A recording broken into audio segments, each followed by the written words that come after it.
அட ஆடியா?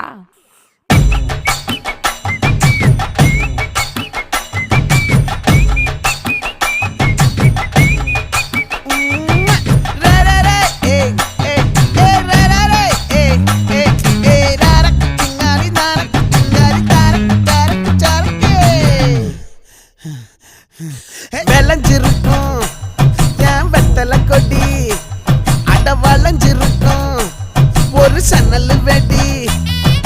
தோட்டா ஒரு கண்ணால தொலைஞ்ச ஒரு பொண்ணால வாக்கா இந்த வம்பால வல விரிச்சிட வந்தாளே. பார்த்து வளைச்ச தேக்கு ஓம் பட்ட உடம்பு சோக்கு, என்ன குத்தும் குறும்பு மூக்கு, கொஞ்சம் ஓய்வை கொடுத்து தாக்கு. என்னடி சித்திரமே இங்க நீ பத்திரமே, சொல்லுடி கட்டளை எத்தனை நான் செய்வேனே.